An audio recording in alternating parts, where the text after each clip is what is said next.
तर नमस्कार मित्रांनो, परत एकदा आलो पण नवीन व्हिडिओ घेऊन आणि नवीन टॉपिक घेऊन. मित्रांनो, चल भावा सिटीत हा शो आल्यापासून महाराष्ट्रातील अर्ध्याच्या वरी जनतेचे डोळे उघडलेत, माहिती आहे का. कारण फक्त एकच आहे की ग्रामीण भागामध्ये कसं राहणीमान असतं आणि शहर भागामध्ये कसं राहणीमान असतं हे सगळ्यांच्या समोर आलेलं आहे. आणि अशा शोची गरज होती आपल्या महाराष्ट्रामध्ये. ते शो म्हणजे हा चल भावा सिटी. कारण की मित्रांनो, बिग बॉस हे एक शो आहे, बट हा शो मला बिग बॉस रियालिटी वाटतो हे मला वाटत नाही. बिग बॉस शो एक फक्त फेक दाखवलं जातं, सगळं जे काय रिअल आहे ते नाही दाखवलं जात. बट हा शो जे आहे चल भावा सिटीत हा एकदम रिअल म्हणजे रिअल आहे असं वाटते मला. कारण की आजकाल जे आपण बघताय टास्क वेगवेगळे आहेत की चल भावा सिटीत मध्ये कधी गावरान रोजला शहरात नेतात आणि आपल्या सिटी सुंदरीला गावामध्ये आणतात. आणि जे काही ओरिजिनल काम आहे जे म्हणजे भांडे घासणे, धुणं धुणे, म्हशीचा चारा, म्हशीचं दूध काढणे, गायचं दूध काढणे, त्यांचं म्हणजे शेण काढणे, सारवणे वगैरे हे गावाकडे असते. हे सगळ्या सिटी सुंदरीला काम करावे लागलेत. आणि आपले गावरान रोजनं तर केलेलेच आहेत की कामं, की आपले शहरामध्ये जाऊन काय कसं असतं आपल्याला सेल करायला शिकवतात, कंपनीमध्ये काम करायला शिकवतात, हे सगळं झालेलं आहे. याच्या व्यतिरिक्त मित्रांनो, आपले जे टास्क चालू आहे टास्क मध्ये ना थोडंसं मला कुठंतरी काजलचं चुकतंय असं वाटतंय. काजल आणि क्रिश मध्ये काजलचं चुकतंय. कारण की काजल आहे ना डायरेक्टली इनडायरेक्टली बोलते की मी नाही करणार ते, असं टास्क मध्ये नाही चालत. मग हारल्यानंतर बोलतील की परत काजलला काढून टाकले. काजलला परत घेतलं कशासाठी माहिती आहे का, फक्त क्रिशमुळे घेतलेलं आहे. कारण की क्रिश हा थोडा ऍक्टिव्ह मुलगा होता आणि क्रिश थोडं करत पण होता तसं, त्याच्यामुळे क्रिशला आणि काजलला आपल्या वाईल्ड कार्ड एंट्री म्हणून आलेली आहे. आणि राहिला विषय आता आपल्या ऋषिकेश म्हणजे पैलवान दादाचा. पैलवान दादा तर हा पहिल्यापासून टास्क एवढे ऍक्टिव्हपणाने करतो की पूर्ण टास्क कंप्लीट करतो तो. कारण की त्याला फक्त लाज वाटायची मुलींना बोलायला स्टार्टिंगला, आता तो पण लाजत नाही. टास्कच्या बाबतीत एक नंबर आहे आणि टास्क हा सगळे कम्प्लिटली क्लिअर करतोय.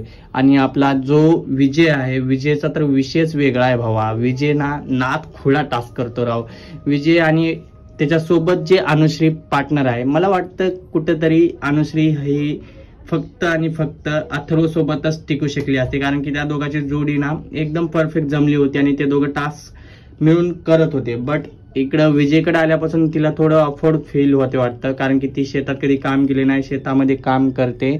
आणि दुसरी गोष्ट तिला म्हणजे ते माती म्हणजे खतचे घेऊन ट्रॅक्टरमध्ये भरायला होतात, ते तिच्याने होत नाही. म्हणून ती एक दिवशी खूप रडत होती.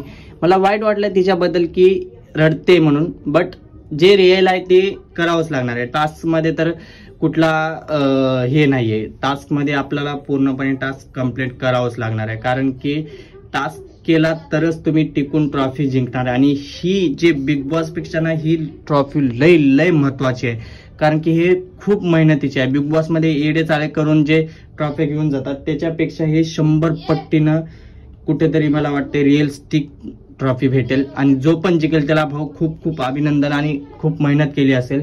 मला कुठेतरी वाटतं आपला जो दीपक आहे, दीपक आता थोडंसं म्हणजे दीपक ज्यावेळेस शहरात होता त्यावेळेस थोडासा ऍटिट्यूड आला होता त्याच्यामध्ये, त्याच्यात काही हेच नाहीये.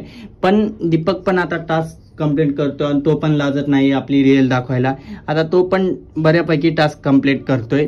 आणि आपला जो अथर्व आहे, अथर्वचा तर नादच खुळा भाऊ. अथर्व स्टार्टिंग पासून जे टास्क कंप्लीट करत आलाय ते आतापर्यंत टास्क कंप्लीट केलेत. अथर्वच्या पाठीमागे 2 टास्क कंप्लीट केला नव्हता तरी पण तो गेम मध्ये राहिला. कारण की त्याचा गेम आहे ना लोकांना आवडतो. तो जो म्हणजे कुणालाच घाबरत नाही, जे आहे ते आहे. मी घाबरत नाही तर घाबरत नाही, घाबरतो तर घाबरतो, जे आहे ते आहे. तो रिअल माणूस आहे. आणि आपला जो मला वाईट वाटतं एकाच माणसाचं, ते म्हणजे सुभाष दादा. सुभाष दादाकडे यार प्रत्येक व्हिडिओमध्ये सुभाष दादाचं नाव घ्यावं असं वाटतं. कारण की त्या माणसाने ना खूप मेहनत पण केली आणि त्या माणसाकडे राहायला पण घर नाही. मला एकच गोष्ट आठवते की त्या माणसाकडे घर नाही. मला झी5 ला एकच मागणं आहे की त्या माणसासाठी एखादी घर बांधून द्यावं, हीच माझी कळकळीची विनंती आहे, माहिती आहे. आणि तुम्ही पण कमेंटमध्ये ना #G5 करा आणि सुभाष दादाला घर बांधून द्या असं कमेंट करा. म्हणजे #G5 आणि सुभाष दादाला घर बांधून द्या हे कमेंट करा. आणि आपला व्हिडिओ कसं वाटते ते पण कमेंट करा जावा. आणि दुसरी गोष्ट मित्रांनो, आपला जे पवन आणि गायत्री पण करतात, खूप मला वेगळं वाटतं की गायत्री एवढं शहरात राहून देखील तिने एवढा भारी टास्क कंप्लीट करते. ती पूर्णपणे पवनला जिंकवण्यासाठी एवढा भारी प्रयत्न करते, बघून मला खूप वेगळं वाटलंय. बघून एकदम म्हणजे तिच्यामध्ये ना खूप जिद्द आहे की टास्क कंप्लीट करायचा म्हणजे कंप्लीट करायचा. आपल्या श्रुतीसारखं नाही, श्रुती कशी पळू पळू जात होती तशी नाही, तिनं करायचं म्हणजे करायचं. जर श्रुती किंवा अनुश्रीला जर पवन सोबत दिलं असतं तर त्या दोघीनं तर हा टास्क कधीच कंप्लीट झाला नसता, पवन कधीच हारला असता, फक्त म्हणजे फक्त पार्टनरमुळं. पण पवन आता वाटतं मला की जिंकणार, कारण की मित्रांनो गायत्री एवढा म्हणजे एवढा सपोर्ट करते ना त्याला की फुल सपोर्ट. भाऊ डुकरं पकडायला देखील जाते म्हणजे विचार करायची गोष्ट आहे. एक शहरातली मुलगी किती बोलली असती, येशी मी घाणमध्ये कशी जाणार, मी इथं कसे हात लावणार, हे कसं पकडणार, पण ती अक्षरशः चिखलामध्ये पाय डुबवून देखील पुढे जाते आणि त्याला सपोर्ट करते. मित्रांनो व्हिडिओ कसा वाटला ते कमेंट करा आणि नेक्स्ट व्हिडिओ मध्ये कुणाबद्दल ऐकायचं आहे ते पण कमेंट करा. तर चला बाय बाय. व्हिडिओला लाईक केला नसेल तर लाईक करा आणि आपला व्हिडिओ शेअर करत जावा.